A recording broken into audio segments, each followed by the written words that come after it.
Imagine standing in the snow, boots sinking into white silence, when suddenly the earth beneath you sighs warm breath across your skin. Cracks in the road glow like veins of molten anger. Smoke curls upward like incense offered to something ancient and unforgiving. This isn't a nightmare. This is Centralia. And the fire has never stopped burning. The ground in Centralia, Pennsylvania, does not simply exist. It breathes. It exhales slow, sulfurous plumes that rise between blades of frozen grass even in the dead of January. Walk along what remains of Locust Avenue at dusk and you will feel it under your soles, a faint, unnatural warmth, as though the planet itself has a fever it cannot break. At night the fissures in the asphalt pulse with a dull, hellish orange, the color of embers that refuse to die. The air carries the taste of something ancient being consumed from within, a mineral bitterness that settles on the tongue and lingers long after you have left the valley. This is not a haunted town in the ghost story sense. No translucent figures drift through abandoned kitchens. No spectral miners rattle their chains. What happened here is far more disturbing precisely because it is ordinary. Because it is human. Because it is the slow, grinding consequence of decisions made in offices by men who never had to stand on ground that was quietly trying to cook them alive. And yet, there is something biblical in the way the fire refuses to be quenched. A judgment that began as a small sin of negligence and grew into an eternal flame no amount of water, dirt, or denial could extinguish. A reminder that some fires we light are not meant to warm us, they are meant to consume what we try to bury. To understand how Centralia became the town that still burns beneath its own streets, we must go back. Not just to 1962. We must descend into the dark veins of the Appalachian coal fields where men first learned that the earth keeps secrets, and sometimes those secrets keep you. In the second half of the 19th century, anthracite coal was not merely fuel. It was the black blood of American industry. It burned hotter, cleaner, and longer than any other coal on the continent. It heated the brownstones of New York and powered the factories that turned the United States into an industrial colossus after the Civil War. Entire towns existed for one reason only: to rip that coal from the ribs of the mountains and send it east in endless black trains. Centralia sat in a natural bowl between ridges, a compact grid of wooden houses and narrow streets pressed close together, as if the people huddled for warmth against the loneliness of the hills. The Philadelphia and Reading Coal and Iron Company arrived like a conquering army. They bought mineral rights the way other men bought land. They sank shafts and drove tunnels with ruthless efficiency. And beneath the town they inherited something older, a chaotic labyrinth left by generations of small, independent miners who had dug by hand and mule in the decades before big industry arrived. Those early tunnels were never properly mapped. Some flooded. Some collapsed. Some were simply sealed with rotting timbers and a few loads of ash and dirt. The new company tunnels connected to them like arteries joining forgotten capillaries. The ground beneath Centralia became a honeycomb of passages, some shallow enough that a child's ball dropped in a backyard might roll into a void only 50 feet above a coal seam. No single living soul knew the full map. The earth itself had become a secret. The men who worked those mines were immigrants: Welsh, Irish, Polish, Lithuanian, Slovak, Italian. They came because company agents stood at the docks with promises written in every language: steady pay, company houses, a future. What they found was a life measured in inches of coal dust and the constant knowledge that the mountain could kill them without warning. They built churches, 6 denominations crammed into a town of barely 2,000 souls. They built a school where children learned arithmetic between the distant rumble of blasting charges. They built taverns where stories were told in thick accents and laughter carried the edge of exhaustion. They built a real community on ground that was never truly theirs. One miner, Joseph Kudlak, worked the Locust Run shaft from 1898 until a roof fall took 2 of his fingers in 1911. His granddaughter later donated his journal to a small archive in Bloomsburg. In the summer of 1903 he wrote an entry that reads today like prophecy wrapped in simple, uneducated handwriting.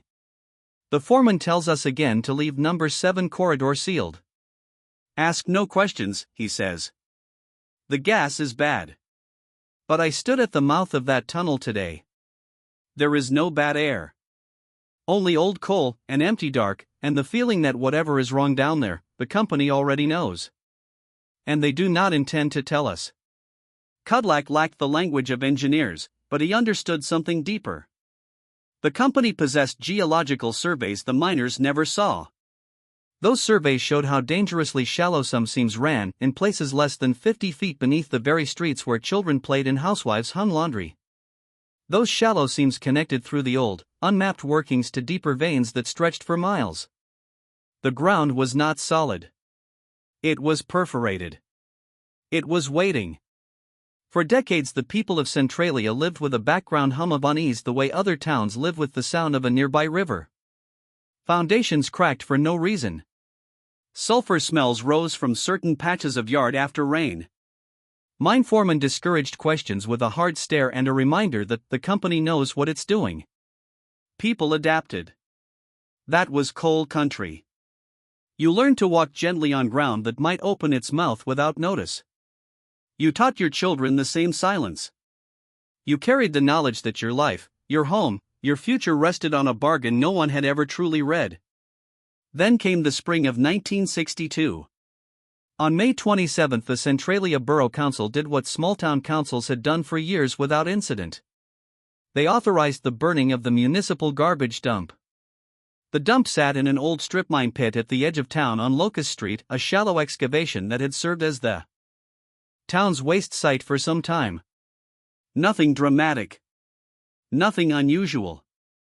Just a pile of household trash set alight the way it had been many times before. The fire burned. The council members went home satisfied.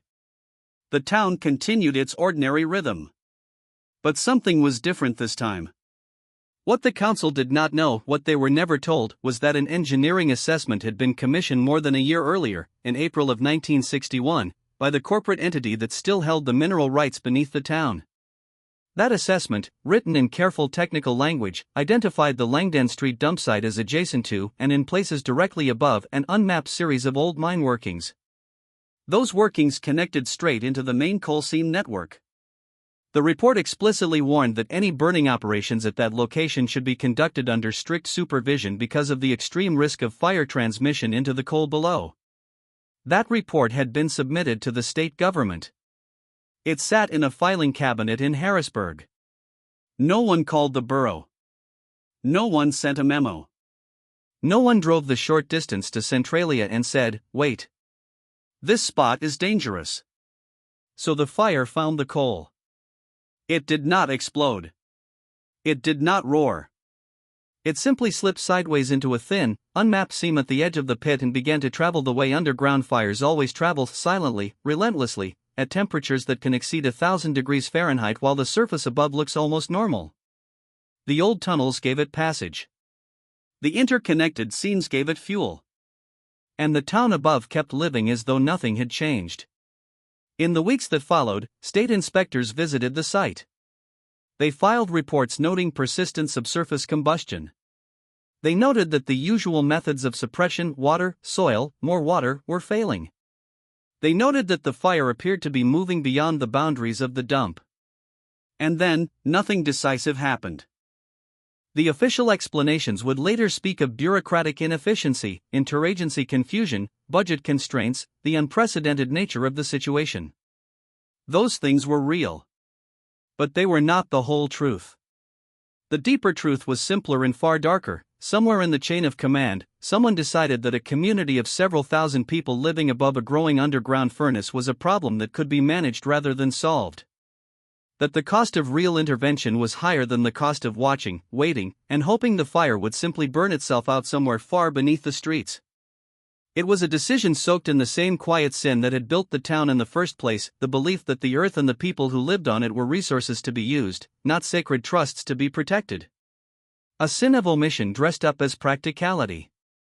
A sin that would soon wear the face of cracked foundations, poisoned air, and children whose lungs began to fail for reasons no doctor could name. This was only the beginning. The fire had just started its long, patient work. And Centralia, the town that had once believed it could stand on ground that was never truly stable, was about to learn that some flames, once kindled, are answered only by heaven, or by the slow, relentless justice of the earth itself. The coal industry in Pennsylvania had already begun its long, graceful decline by the early 1960s. The richest, most accessible anthracite seams had been stripped away decades earlier.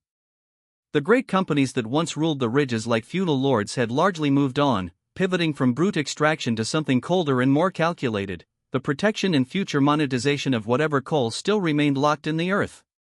Beneath Centralia, the mineral rights, the legal claim to every ton of coal still sleeping in those ancient seams, belonged to a corporate successor of one of the original mining giants. That entity had been absorbed into a larger Philadelphia-based energy conglomerate. Those rights still carried value, even if the coal was currently unreachable. In an age of growing energy anxiety, the mere possibility of future extraction meant something on balance sheets and in boardrooms. And the value of those rights was intimately tied to one uncomfortable reality: what happened on the surface directly affected what could one day happen below. Several of the men who would later shape the state's response to the Centralia fire carried professional histories and in some cases ongoing relationships that tied them closely to the very industry they were supposed to regulate. This was not conspiracy in the shadowy sense. It was simply the established order of things in Pennsylvania, where coal had been king for generations and its former lords still moved comfortably through the corridors of government. The revolving door between industry and regulatory agencies was not hidden. It was the way business had always been conducted in a state whose identity had been forged in the mines. Extinguishing the fire in its earliest stages would not have been cheap, but it was still possible.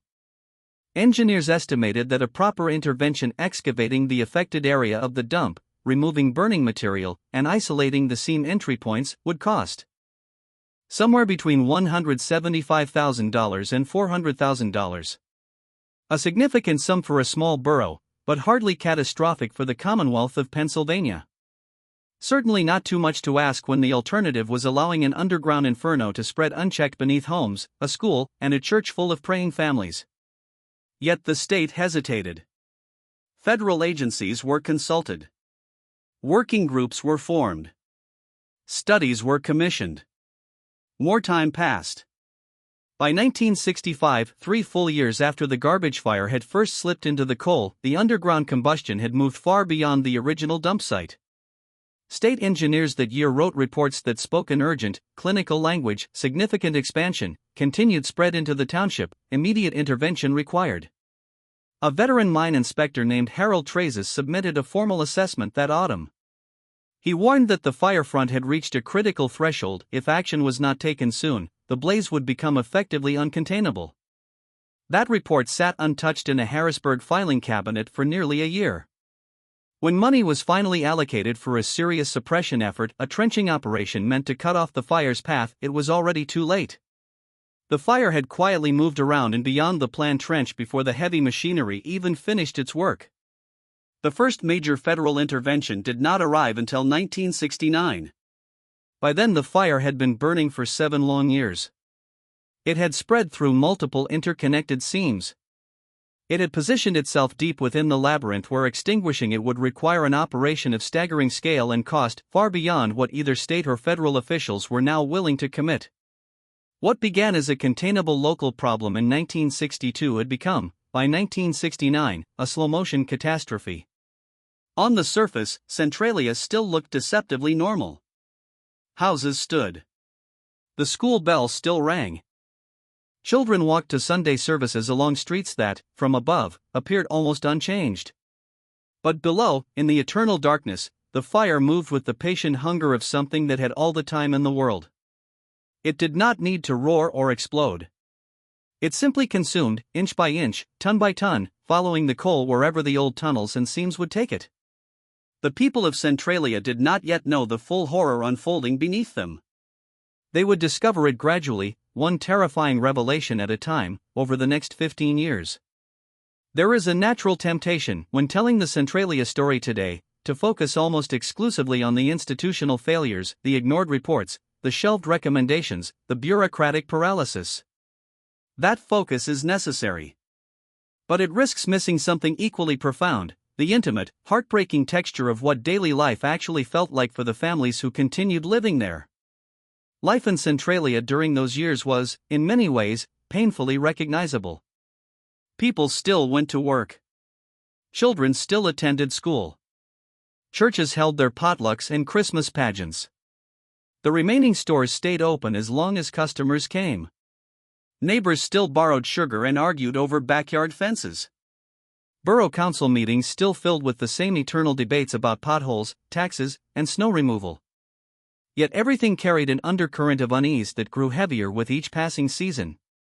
A teacher named Margaret Petrosky taught at the Centralia school from 1958 until it was eventually consolidated with a neighboring district in 1982.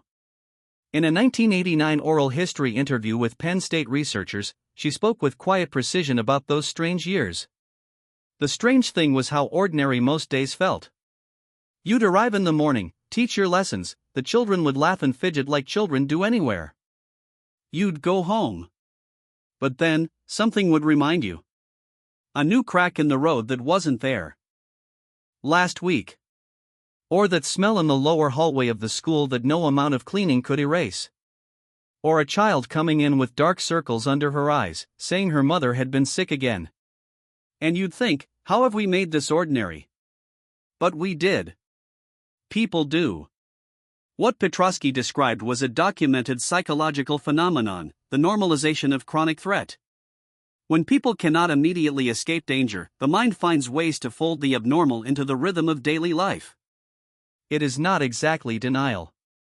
The residents of Centralia knew there was a fire. Many could smell it. Some could feel the unnatural warmth rising through their floors. But awareness without power to act eventually dulls into a background hum, a constant, low-grade anxiety that life must still go on despite. Bills still needed paying. Children still needed feeding. Furnaces still needed coaxing to life on bitter February mornings, even when those furnaces sat in basements that were noticeably warmer than they had any right to be. The social life of the town took on a peculiar intensity during those years. Survivors consistently describe a heightened sense of community, a fierce clinging to one another, alongside a growing, often unspoken awareness of impermanence. Birthday parties, baptisms, weddings, and Sunday dinners carried an extra weight. Even small arguments felt different.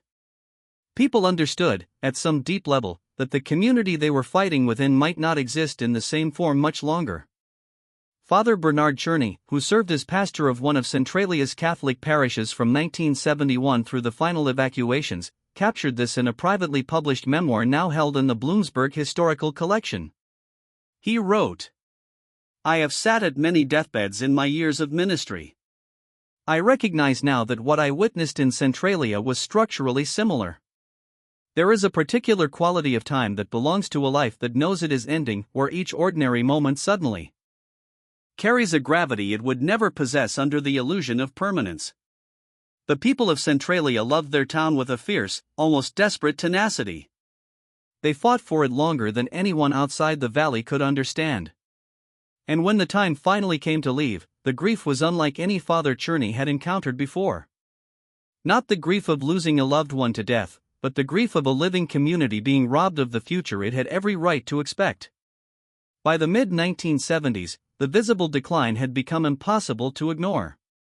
Population drained away steadily, young people leaving after high school and never returning, families who could afford it quietly relocating without fanfare. Storefronts on Center Street emptied one by one. The hardware store closed its doors for the last time. The movie theater went dark. The lunch counter shortened its hours until it too gave up. The fire announced itself in different ways across different parts of town. In some yards, perfect brown ovals appeared in otherwise green lawns, patches of dead grass where the soil beneath remained warm to the touch even in December, when the rest of the mountain should have been frozen solid.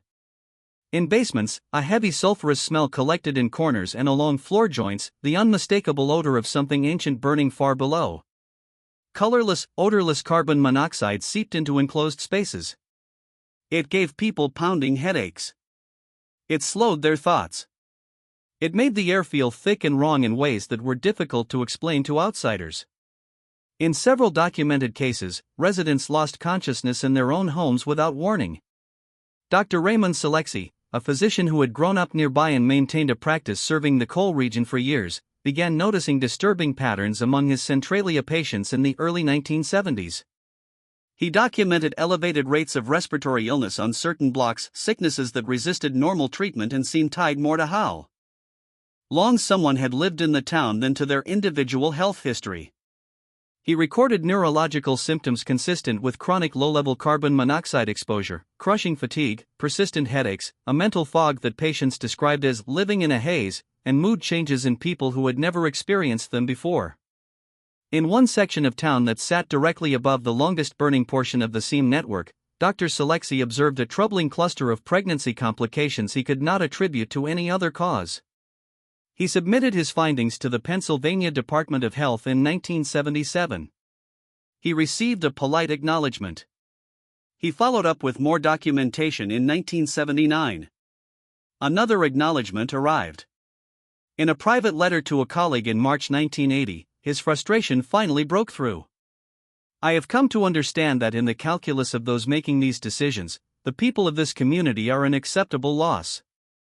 Not written explicitly in any policy, but clear in the pattern, every request for action is studied.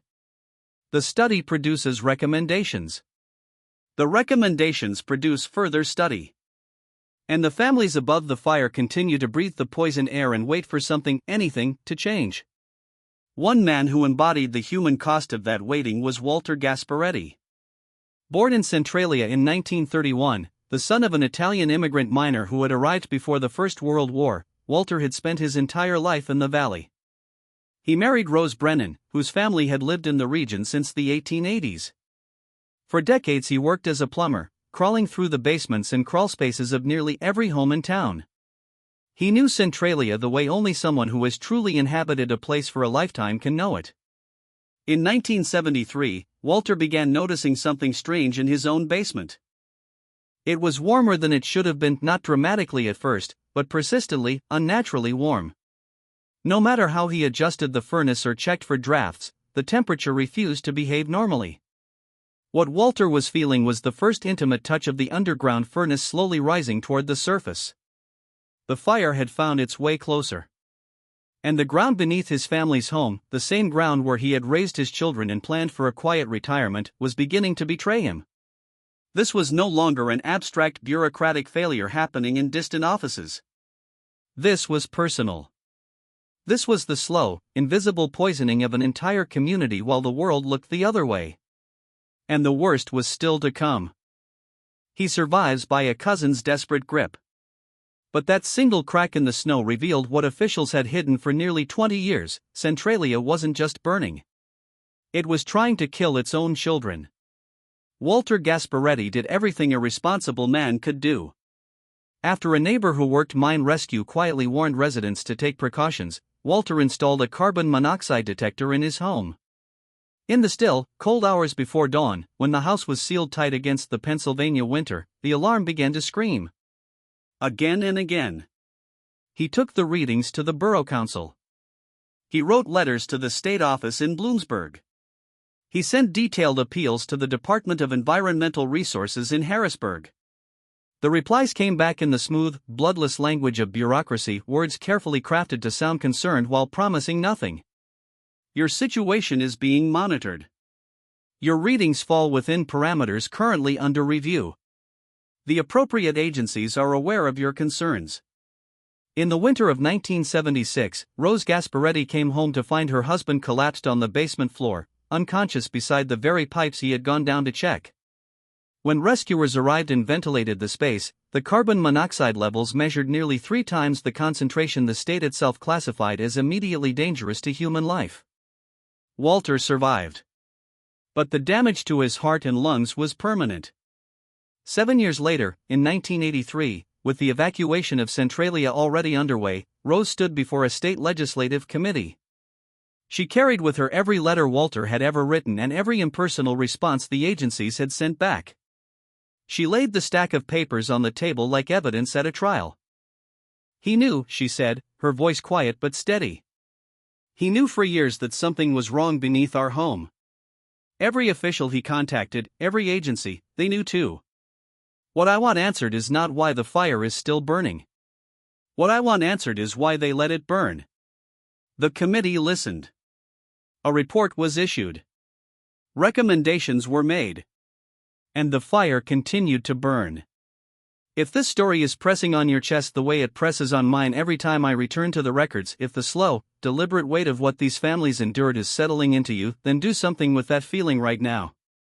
Share this video with someone who needs to understand what real institutional betrayal looks like. Hit the like button if you believe these stories must not be forgotten. And tell me in the comments, was what happened in Centralia simple negligence, or was it something colder and more calculated? I read every single comment. By 1981, the fire had been burning for nearly 20 years. The state had acknowledged its existence. Multiple suppression attempts had been launched, only for the fire to slip around them like water finding cracks in stone. Studies had been commissioned. Committees formed. Funds allocated and spent with little visible effect. The residents who remained had developed a strange, dual psychology, a mixture of weary adaptation and constant low-level vigilance. They had learned to normalize what should never have been normal: the smell of sulfur in the laundry room, the warm floors in January, the headaches that never quite went away. Then, on the morning of February 14, 1981, Valentine's Day, the fire stopped being something that could be ignored, filed away, or explained with another study. 12-year-old Todd Domboski was playing in the backyard of his grandmother's house on Locust Avenue. It was a cold winter morning. A light dusting of snow covered the ground. Wisps of steam rose here and there from certain patches of yard, a sight so common by then that most residents had stopped remarking on it. They had folded it into the ordinary landscape of their neighborhood. Todd stepped across a patch of ground that looked exactly like the ground around it. And the earth simply gave way. The surface layer of soil, hollowed out and baked brittle by years of heat and rising gases from below, collapsed under the weight of a child. A sinkhole opened without warning, 4 feet across at first, then widening rapidly as the loose material around the edges crumbled inward. The depth was later estimated between 50 and 150 feet. From the blackness below, a column of superheated air and carbon monoxide rushed upward, visible as a shimmering, foul wave against the freezing February cold. Todd survived only because his cousin Dennis was nearby. Dennis lunged forward and grabbed his arm as Todd dangled over the void, the earth still crumbling and widening the hole around them. Others rushed in and helped pull the boy to safety. The gas rising from that pit was so concentrated that it could have rendered a person unconscious within minutes and killed them within 15. Todd needed immediate medical attention. Photographs of the sinkhole spread across the country within days. The image was devastating in its simplicity: an ordinary backyard, snow-dusted lawn, and a jagged black wound in the earth with steam pouring out like the breath of something alive and hungry beneath. Congressional representatives demanded briefings. Journalists who had followed the story for years suddenly had a picture that needed no expert explanation. A 12-year-old boy had nearly vanished into the burning ground on Valentine's Day. That single photograph did what years of reports and warnings could not: it made the invisible horror visible and undeniable. The long, grinding process of evacuation that would stretch across the following decade was set in motion not by politicians or engineers, but by a child stepping outside to play. It is one of Centralia's cruelest ironies: the moment of maximum national attention came not from graphs or temperature readings, but from the most human image possible: a boy, a hole, and a cousin close enough to reach him in time.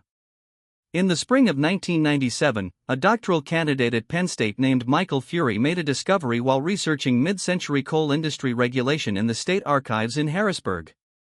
Working through a large, poorly organized collection from the old Department of Mines and Mineral Industries, he found a misfiled folder labeled under the wrong county, containing engineering assessments dated 1961 and 1962. These documents had been prepared by a consulting firm for the corporate entity that held the mineral rights beneath Centralia. They were detailed, technical, and expensive. The company had clearly invested serious money to understand exactly what lay underground. One section specifically addressed the Langdon Street dump site, the very location where the Borough Council would later authorize the garbage burning in May 1962. The language was cautious, the hedged prose of engineers who knew their words might one day be read by lawyers. But the warning was unmistakable: the dump pit sat adjacent to, and in several places directly above, unmapped old mine workings that connected straight into the main coal seam network. Any burning operations at that site, the report stated, should be conducted only with specific precautions and under qualified supervision due to the high risk of fire transmission into the underlying coal. The assessment was dated April 1961, more than a full year before the fire began. Michael Fury sat in the archive reading room for a long time after realizing what he held. The documents carried a clear state agency filing code. They had been received. They had been logged. They had been filed. And then, apparently, ignored. The borough council had never seen them. Local officials making a routine municipal decision had no access to mineral rights assessments submitted privately to the state. They could not have known that experts had already flagged their chosen dump site as dangerously risky. Fury contacted archive administrators. He reached out to historians at Bloomsburg University and to a veteran Philadelphia Inquirer journalist who had covered Centralia extensively in the 1980s. The journalist made formal inquiries to the Department of Environmental Resources, the State Attorney General's office, and the corporate successor to the original rights holder. The responses were uniform and chilling in their detachment. The documents were historical materials outside any statute of limitations. The corporate successor had no comment on historical documents. The Attorney General's office saw no basis for investigation. A short sidebar article appeared in the Inquirer in 1998. It ran on page B7. There was no follow-up. No legislative hearing. No formal inquiry into how a clear, documented warning about fire risk at a specific location had been received by the state and then quietly shelved, allowing the exact disaster it predicted to occur. And all the while, the fire beneath Centralia kept burning. The emptying of the town did not happen in one dramatic wave like a sudden disaster movie. It unfolded the way all slow catastrophes do, unevenly, painfully, incompletely, with the heaviest burden falling on the people who had never been consulted when the original decisions were made. Federal relocation funds finally began flowing in 1984 after years of congressional pressure and tireless advocacy by a small group of exhausted residents who had become skilled at navigating government bureaucracy. Some families left with quiet relief, grateful for any end to more than 20 years of uncertainty. Others left in controlled, simmering fury, understanding they were being paid to abandon homes that should never have been made unlivable in the first place. Some haggled bitterly over property valuations in kitchens where carbon monoxide detectors had been screaming for years. And a few simply refused. They refused on principle. They refused from deep attachment. They refused because the human heart rebels against the idea that the place where you raised your children, buried your parents, and built your memories can simply be bought out from under you by the same institutions that allowed the danger to grow. One of those holdouts was Eleanor White. Her family had lived in Centralia for 3 generations. She had raised her children in the same house on Locust Avenue. She had buried her husband from the little church just 2 blocks away. For decades she had worked at the lunch counter that eventually closed when the grocery and hardware stores followed. In an interview with a Bloomsburg newspaper shortly before she finally accepted relocation in 1992, Eleanor said with quiet defiance, "They keep telling us the town is finished. But who decided that? Who decided when we were done? It wasn't us. We didn't decide to put the dump where it was." Her words hang in the air like smoke from the fire still moving beneath the empty streets, a fire that began with negligence, was fed by indifference, and was allowed to grow into something that now feels almost biblical in its persistence. A judgment not delivered by lightning or flood, but by the slow, relentless burning of the very ground meant to sustain life. The town that once breathed with the rhythm of church bells, children's laughter, and the distant sound of mine whistles now stands largely silent. Yet the ground still breathes too warm in winter, glowing faintly orange in the cracks at night, exhaling sulfur into the mountain air. Some fires can be put out with water and dirt. Others, once kindled through human sin, the sin of knowing and choosing not to act, seem to answer to a higher authority. And in Centralia, that fire is still answering. 60 years later, the fire burns on, patient, unstoppable. And the darkest question remains unanswered. Did someone, somewhere, want it this way all along? "We didn't decide any of this," Eleanor White said, her voice carrying the weight of 3 generations buried in Centralia soil. "We were just here. And now they want to pay us for what was ours and call it settled. She was right, with a precision that cuts deeper than personal anger. The people of Centralia never chose to place their garbage dump above unmapped mine workings. They never chose for the state to receive a detailed engineering warning in 1961 identifying that exact site as a fire risk and then do nothing with it. They never chose years of bureaucratic delay while the flames slipped deeper into the coal seams. Those choices were made for them, in offices far from the mountain valleys, by institutions that possessed information the residents were never given, and by interests the residents were never allowed to share. By 1992, the population had collapsed below 100. By 2000, fewer than 20 souls remained. In 2002, the United States Postal Service quietly discontinued the zip code 17927, an official bureaucratic erasure declaring that, for all practical purposes, Centralia no longer existed. Street signs were removed. Roads that once carried children to school and miners home from their shifts were torn up and abandoned. Properties acquired through eminent domain were left to the slow, merciless reclamation of nature and the unrelenting heat rising from below. The church where Father Bernard Cherney had ministered through the long years of crisis, St. Ignatius on Wood Street, was among the last structures to fall. Its former congregation, now scattered across neighboring towns, drove for hours to stand on the sidewalk one final time. They watched the building come down, the same sanctuary where they had been baptized as infants, confirmed as teenagers, married as young adults, and said goodbye to their dead. Even as the wrecking ball swung, the ground beneath their feet was warm. Just when it seemed the full scale of the tragedy had been mapped and mourned, new and darker questions began to rise from the ashes, questions about what the fire was still doing underground, and whether some powerful interests had always wanted it to keep burning. There is one question that haunts every honest telling of the Centralia story. It lies beneath the official reports, the journalistic investigations, the academic papers, and the heartbreaking personal testimonies. It is the question no government inquiry has ever fully answered. The question the people who lived there asked again and again, in letters, in hearings, in desperate conversations with officials who took notes but offered no real answers. Who benefited from letting the fire continue to burn? To face that question honestly, you must look at the underground with different eyes than the official story encourages.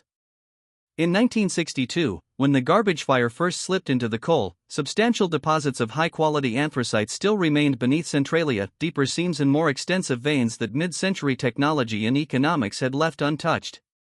The mineral rights to that coal belonged to corporate entities that, by the early 1960s, were subsidiaries of larger energy conglomerates based in Philadelphia and beyond. Those rights held real financial value, even for coal that was currently inaccessible. In an era of volatile energy markets, when the long-term future of coal was uncertain but not yet doomed, the presence of an entire living community sitting directly above those deposits created a serious complication. You cannot easily strip mine or conduct large-scale extraction beneath occupied homes. The legal barriers are immense: eminent domain battles, community resistance, media scrutiny, political backlash. Clearing people out of the way is expensive, time-consuming, and messy. It invites exactly the kind of public conflict that corporations and their allies in government prefer to avoid. But a fire changes everything. A fire that slowly renders the surface uninhabitable. A fire that forces the government to declare the land too dangerous for human habitation. A fire that justifies buyouts, demolitions, and the quiet retirement of an entire town. A fire clears the board. It removes the human obstacle. It transforms a complicated, inhabited community into a depopulated industrial zone where the only remaining question is technical and economic: how best to access what lies below. No smoking gun document has ever surfaced explicitly stating that the fire was deliberately allowed or even quietly encouraged to spread as a strategy for clearing the surface. The historical record does not support a simple conspiracy of arson. What the record does support, with painful clarity, is a consistent pattern of decisions. Each one, taken in isolation, can be explained away as ordinary bureaucratic inertia, budget constraints, interagency confusion, or the challenges of an unprecedented situation. The 1961 engineering assessment received, logged, and filed without action.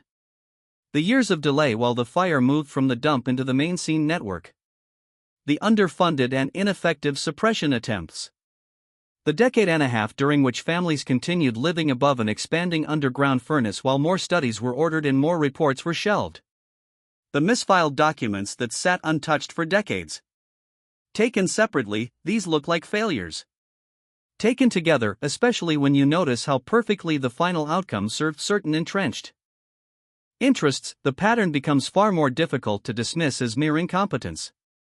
The people who built Centralia, who worked its mines, who raised families and buried their loved ones above those seams, never had the power to shape that pattern. They could only write letters, attend hearings, testify before committees, and lay their stacks of unanswered correspondence on tables in front of men who had failed them.